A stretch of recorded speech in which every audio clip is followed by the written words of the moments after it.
A Câmara também aprovou o projeto que altera regras para a inclusão de consumidores no chamado cadastro positivo. Olha aí. Se isso for à frente, o cadastro será compulsório. Em outras palavras, será obrigatório. Mas a questão é o seguinte: isso invade ou não invade a privacidade dos consumidores? O especialista em direito do consumidor, o doutor Ricardo Martins, gentilmente aqui conosco. Ricardo, muito obrigado pela gentileza, bem-vindo aqui no Jornal. Como é que eu pronuncio o seu sobrenome? É Martins ou Martinez? Martinez. Martinez? Martinez. Tá, Martinez. Desculpa então aí. Que isso.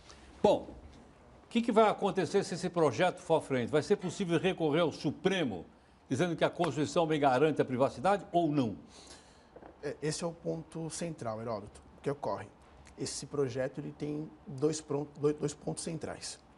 O primeiro é legalizar, frente aos bancos, a captação de movimentações e legalizar no sentido de que eles possam repassar esses dados para uma empresa controladora desses dados, que serão vendidos a comerciantes interessados nesses dados, e o interesse se dá no cadastro positivo.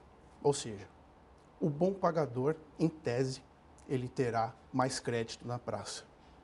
E a promessa é de que ele terá também juros mais baixos.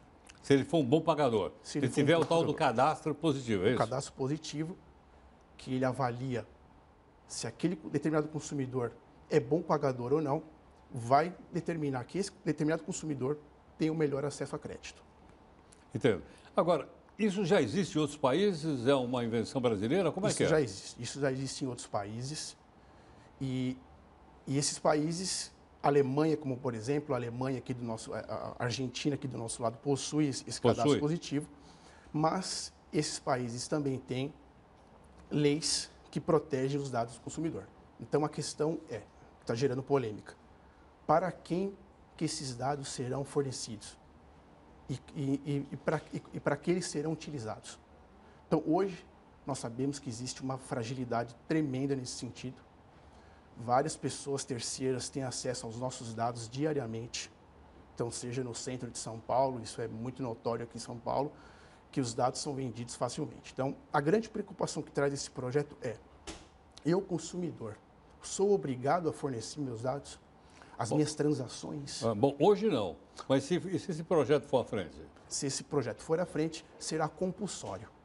Ou seja, num primeiro momento, os meus dados, as minhas transações bancárias, e são dados que são concretos. Por exemplo, paguei o cartão em dia, paguei o cartão com atraso. Isso tudo vai estar lá? Isso tudo estará exposto.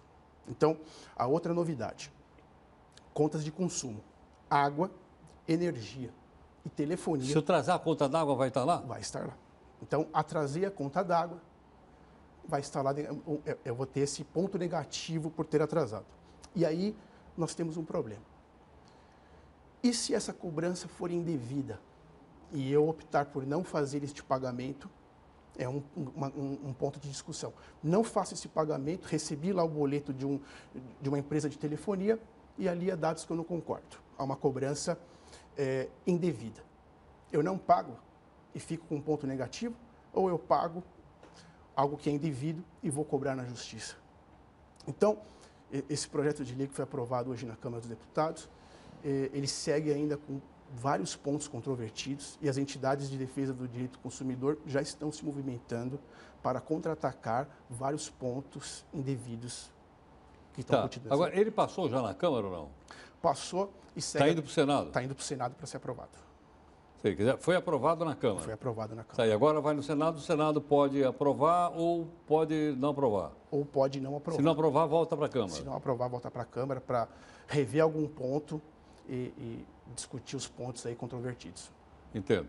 Quer dizer, então, se eu chegar lá no banco e pedir um empréstimo, ele puxaria o meu cadastro e olharia meu cadastro lá. Exatamente. Aí ele vai avaliar, pô, você não pagou isso, não pagou aquilo, etc e tal e coisa, é ou não? Aí vai dizer, então, ó, para você é um cara de alto risco. Exatamente. O juro, em vez de ser 1, vai ser 2, é isso ou não? Exatamente. Hoje, o banco acaba, por não ter este mapeamento, o banco acaba repassando o excesso de juros para todos.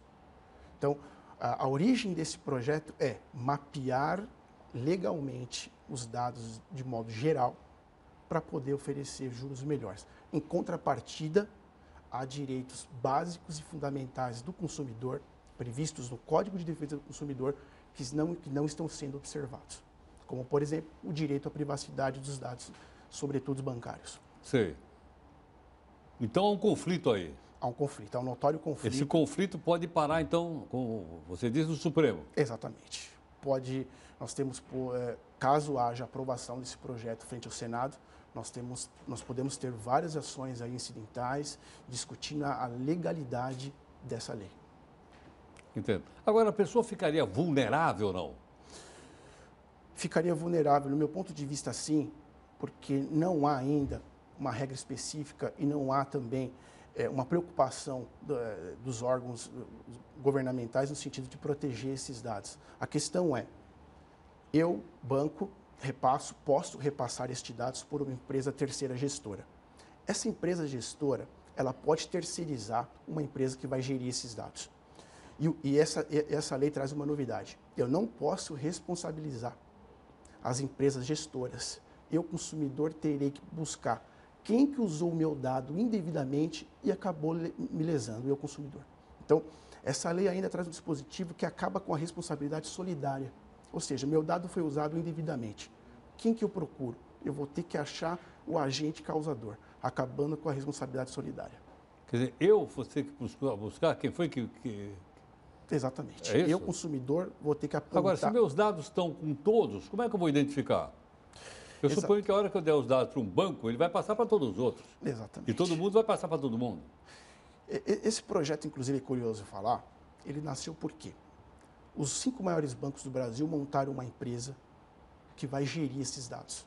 Então, há uma pressão muito forte aí na Câmara dos Deputados. Dos bancos. Houve uma pressão dos bancos, é verdade, no sentido de que essa empresa que eles criaram para gerir esses dados possam obter esses dados legais. Porque hoje, se o banco fornecer o meu dado pessoal da minha conta, ele estaria infringido na quebra de sigilo bancário. Sem dúvida. Então, esse projeto ele quer legalizar essa transferência de informação para uma empresa gestora que é dos próprios bancos. Agora, ela seria responsável, então, se vazar? É aí que está. Esse é o ponto controvertido. O consumidor teria que apontar especificamente que o dado que vazou dessa empresa ela foi o agente causador desse dano. Então, assim, mais um conflito com o Código de Defesa do Consumidor, que prevê a inversão do ônus da prova. Ou seja, o consumidor alega, se o consumidor não está falando a verdade, quem tem que provar é a empresa e não o consumidor. Obrigado pela gentileza. Muito obrigado, é um prazer estar aqui. Muito grato.